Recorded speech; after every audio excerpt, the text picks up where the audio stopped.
Hi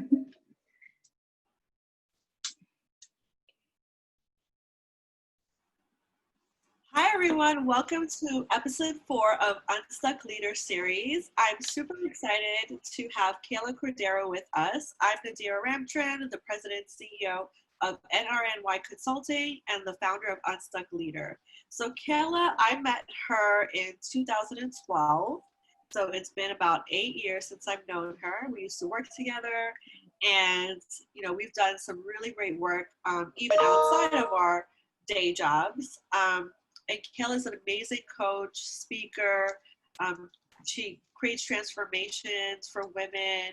And I just want to be able to just celebrate Kayla's awesomeness. And I'm very excited to have her as a guest today. So Kayla, please share more with us about what you're up to in this world, just a little bit about who you are, and what you hope to accomplish. Thank you so much, Nadira. I'm so excited to be here. I'm so grateful that you asked me to be a part of this series. I love the work that you do. As you mentioned, we've worked together in different capacities over the last 8 years, and I've gotten to know you on different levels. And I'm just so grateful to be part of your journey and for you to be part of mine. So hi, everyone. I am Kayla Cordero. I am the creator of the Vow to Be Fierce movement. So I created that movement around 2014. And it really stemmed from my own personal journey. I've been on this journey for a really long time. And I used to struggle a lot with people-pleasing tendencies and just feeling comfortable in my own skin and really stepping into my own leadership skills. Like, I knew I had this gift inside of me. I knew I had a purpose, but I was just always so afraid to step into it. And so that's kind of where that's stemmed from. And I really, on my own journey, I became a coach around that time. And I just really want to inspire mostly women. I work with mostly women, but everyone, to know that it's important for you to take the time, invest in yourself to go on your own healing journey and really step into your own confidence and creativity, because we all have magic. And so Vow to Be Fierce is really about being fierce about self-love and, self-worth and confidence and setting boundaries and all of that good stuff. So that kind of started from there. But now I'm coaching.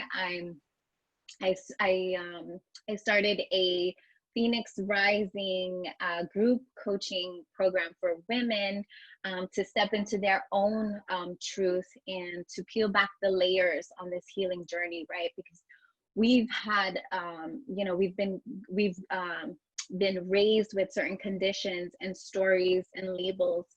And so I wanted to take the time to create a safe space for other women to go through that journey in a supportive environment, judgment-free zone, and really just create magic together. So I'm really excited to expand that. And that's what I'm doing now. I'm also incorporating spiritual practices in my business. So I'm really expanding in that way. As you may know, Nadira, I recently became a Reiki practitioner, which I'm really excited about. Yes, I have benefited from Kayla's spiritual connection and ability to do readings. I know sometimes Kayla will just reach out to me and she's like, I want to pull a card for you. I'm like, okay, let's do this. And it ends up always being the time that I really need it. Like, I feel like I'll think about something or I'll feel something, and then Kayla will reach out to me and then just share something that she thought of. And so that's just the magic and the beauty of the universe, just aligning yourself with people who can truly connect with you, but it's on a spiritual, soulful light wave. I'm just gonna I don't know. I don't really know what to call it. It's just sometimes I'm like, whoa, how did you know I was feeling this or thinking this? So I really appreciate that, and know, when you do your readings, I think it's not about religion or anything like that, right? And I feel like anyone could get a reading if you feel like you're feeling stuck with something. And so, just staying on the topic of like being stuck, can you share with us a time when you went from like feeling stuck or being stuck, and then what did you do to like become unstuck? Like, what is your stuck to unstuck story? Absolutely. I mean, there are so many stories that I can touch on because, as you know, on this journey, as leaders, like we come across so many obstacles. And what I realize is a lot of them are my own self limiting beliefs and my own stories and my own labels that I had to work through and peel back and all of that. And thank you for sharing. It's always beautiful to reach out to you when I have that like spiritual inkling, because this is another thing that I've learned, to really trust your intuition. That's very important, and that'll be part of a little bit about the story. Yeah. But I worked with my first business coach. I want to say I followed her for a really long time. This was around 2014, 2015. That's when I started like getting into the mindset of actually investing in myself.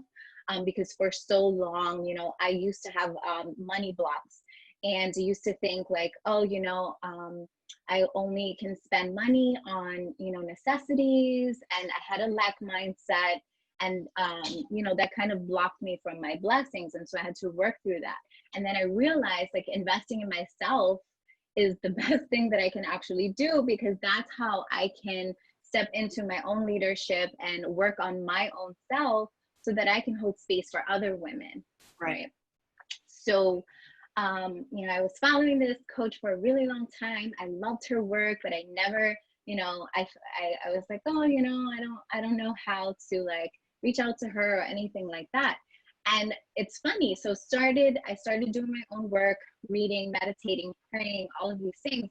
And I actually wrote in my journal, I wrote the coach's name, and I said, she will be my coach. I didn't know how, I didn't know whatever. So I actually manifested that, and she actually reached out to me because she saw that I was investing in her classes, in her group coaching classes. Yeah. And she reached out to me to be my mentor one-on-one as a gift. So I didn't even have that, financial exchange yet, but I had an exchange in energy, and it was just so beautiful and so magical. And I was so grateful. We dived in. She was amazing. She was giving me the strategies, giving me everything, all of the tools that I needed. But at that time, I wasn't in the space to receive it. So I was so excited, and I thought I was, and I was like all about it. But about halfway through the journey, she even got me like starting my own business, like making it official and all of that stuff. But throughout the journey in the middle, I was in a space of self-sabotage. And that's really what this story is about, and how like I self-sabotage so many times. Eventually like I made excuses. I didn't want to show up on the calls. I didn't follow through with what I was saying. I just really got in my head and allowed my fear to stop me, and I just cut off the relationship.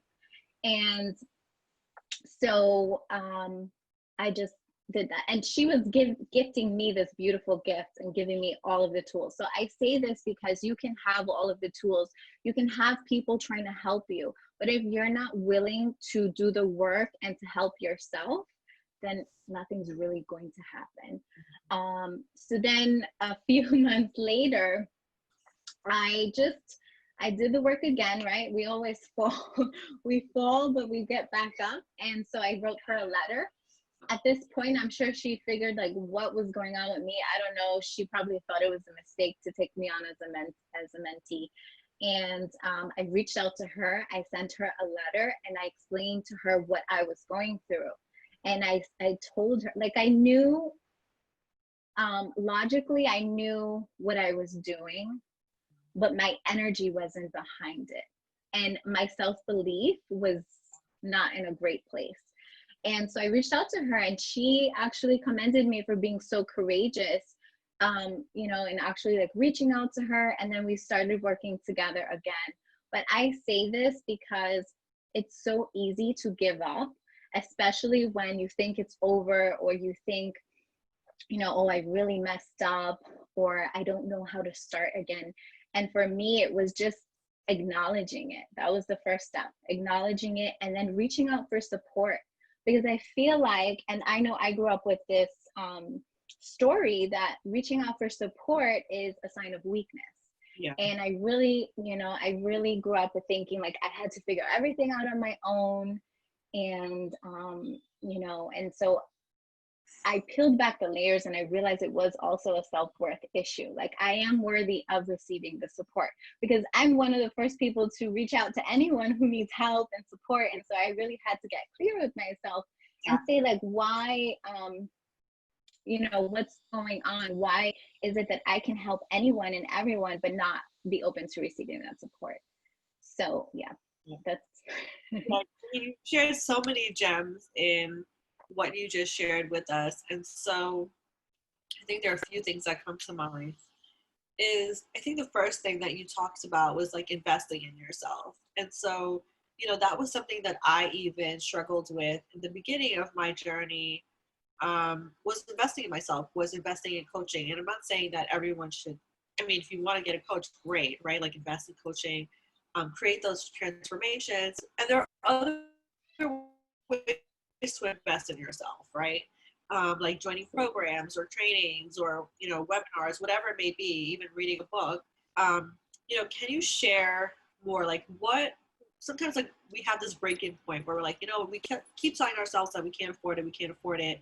And then magically something happens, like in your story, where that coach reached out to you and gifted you these sessions, right? So it all came in full circle. And even on my journey, when I wanted to be coached and I felt like I couldn't afford it, right? Like there's always the story that we can't afford it. And so I feel like the more we say we can't afford something, the universe is gonna be like, okay, so you're not gonna get anything, right? And absolutely. Mm-hmm. I remember when I said yes to coaching, because that was the one thing that I said that I really couldn't afford. Somehow, like literally a few days later, I got a client. Like I created a client and it was great. And it all worked out. And it still works out.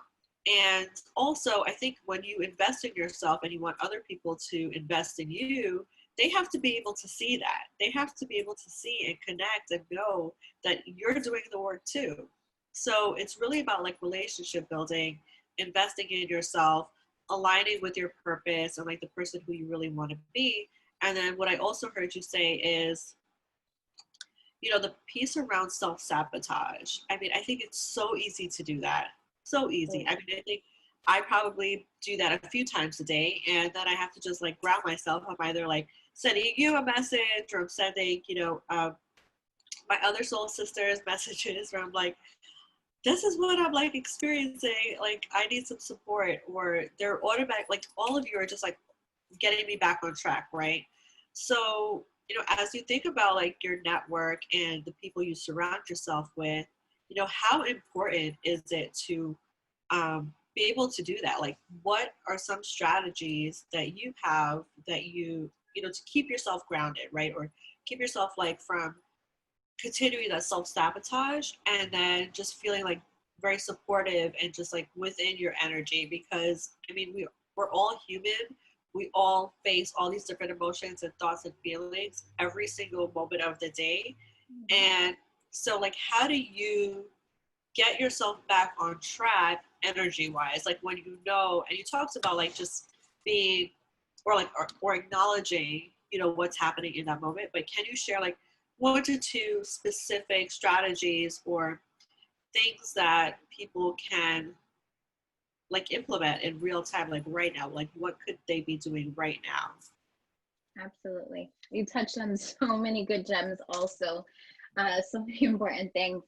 And I really want people to remember that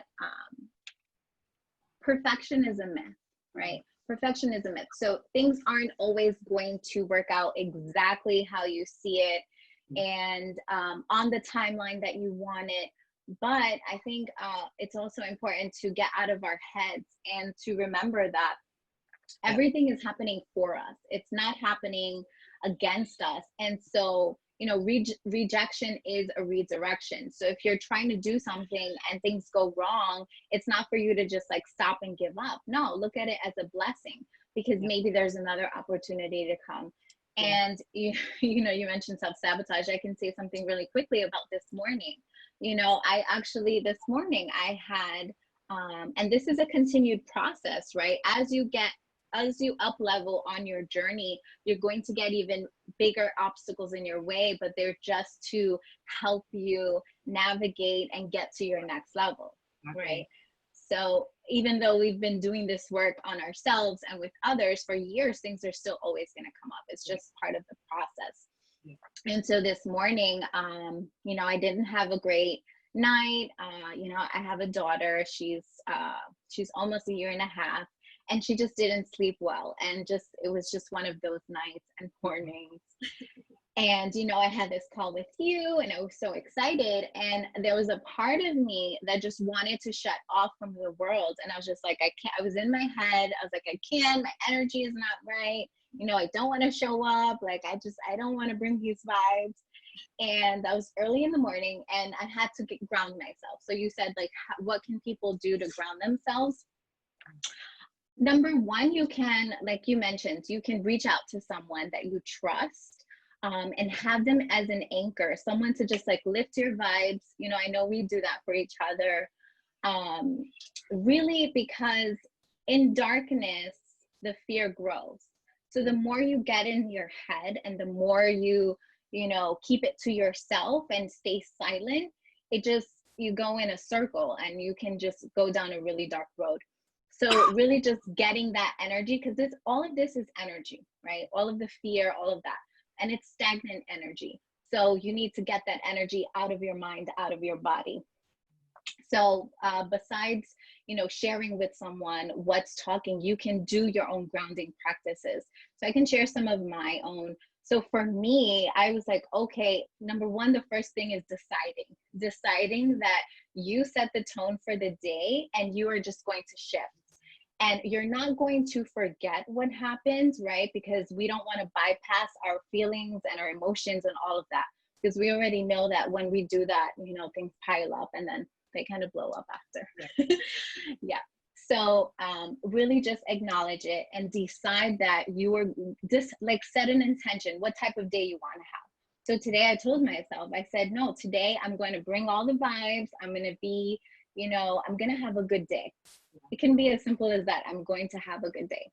Yeah. Literally, our words are very powerful. So another thing for me, what I did is I started cleaning up any little piles around me, any clutter. That just like kind of brings out the energy and kind of in the physical realm, but also on the spiritual level. So it really does something to shift your environment, because your environment is very important.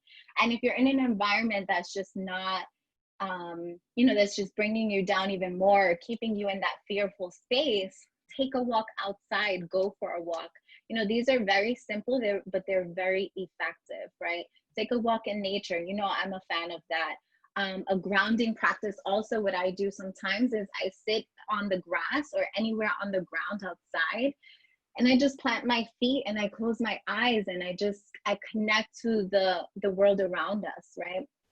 Because we are a part of nature, and nature's elements has the ability to ground us. And really also it's about quieting the chaos around you and getting really intentional about who and what you allow into your space. Because once you do this, once you kind of like set yourself up, then you can go and approach the situation or you can approach the situation or the person, anything that's kind of making you fearful or anxious or whatever the case may be. Another thing that I'm a fan of in grounding and like shifting your energy is dancing and moving your body. You know, that's something that for years, I love music, but for years I was always like afraid to like dance and move my body in front of other people. And that was like a lot of built up stagnant energy. So once I started like moving and going with my own flow, I started like receiving and seeing like things differently. So these are just like very simple things that you can do. Also, you know, you have to find what works for you. What may work for me may not work for you. And so it's really important to get to know yourself. And so a way to do that is to journal. I'm a huge fan of journaling. Um, you know, you can, some people don't like writing, and that's fine. You can journal via video. You can do a memo, a voice memo. You have to do what works for you. And, you know, as you go on this journey, you will get to know what works for you, what doesn't, what feels good. And you have to like listen to your body, because your body is very intuitive. So it'll tell you, you know, what works and what doesn't. It's a matter of like being open to listening. Yeah. Yeah. Thank you so much for sharing all those nuggets. And I know that I'm going to be able to apply some of that daily. And just hearing you say that, I think reinforces the need to like connect with ourselves, connect with everything around us. So even just shifting our space, like the items in our space, getting rid of piles, being more organized. And I think just centering yourself is really important. So I really appreciate hearing all of that. So towards the end of each Unstuck Leader Series episode, I do like these table topics. So I know the lighting is kind of bad, but this one, it's called happiness. Like the topic is happiness. So I'm going to pull a card, and I never know, I don't go through these table topic decks, because I mean, there's just so many in here. So I'm just going to pull a card, and I'll pull a card for you. Yay, I'm excited. I love things like this. So the question is, what's the best way you found to deal with criticism? Wow, that is a powerful question. Absolutely. And this is great because recently I actually spoke about this in my stories on Instagram. For years, I struggled with being so caught up in what other people thought of me that I didn't take the steps that I wanted to take. I wasn't in my truth. And, you know, sometimes we don't realize how powerful that is in allowing someone else's energy and words and all of this to seep into our own minds. And so the best way, honestly, the best way, I don't think there is one way. I think it's just doing the work and being on your own self-love journey. And because the more that you do that, the more you get to see your own magic. The more that you do that, setting boundaries is very important in this work. Setting boundaries, especially with other people regarding criticism.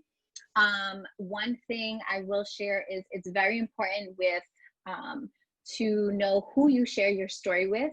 You have to know that not everyone deserves your story. You don't have to explain yourself to anyone. If you have ideas and you see other people, you know, criticizing and all of that stuff, that can really take a toll in your mind. So it's important to be mindful with who you share your stuff with, your stories, your ideas, and your inspirations.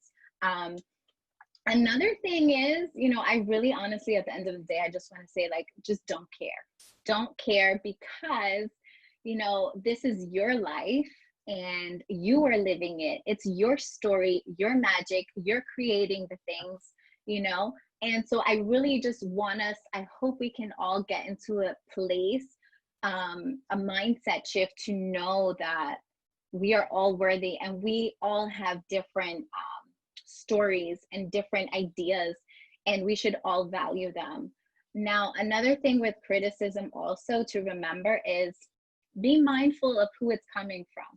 You know, most of the time it has nothing to do with yourself. So reminding yourself that if someone else is criticizing you, it's actually a reflection on them and how they may feel about themselves. Everyone is going through something, so you may not know what's going on with them. And so just for me, knowing that kind of makes me feel a little bit better, and knowing like, okay, I need to focus on my own journey. Thank you so much, Kayla. I appreciate having you, you know, in the Unstuck Leader Series, and I hope that you will join us again in the future. and continue to share your story and strategies and really continue to make an impact in the world around you. So I appreciate having you in my life as a soul sister. And I'll share with the audience, how they can reach you if they have additional questions or they just want to connect and talk with you about anything that they may be struggling with, or if they want to get to know more about your Phoenix Rising program. So thank you everyone for watching episode 4, and let's continue to connect and build community. And if you're interested in being a guest on our series, please let me know. You can send me a message, send me an email, or just connect with me on social media. So thank you so much. Thank you so much for having me, Nadira. I'm so excited to see what this Unstuck Leader Series leads to, because I know you create magic. Great. Thank you. Thank you, everyone.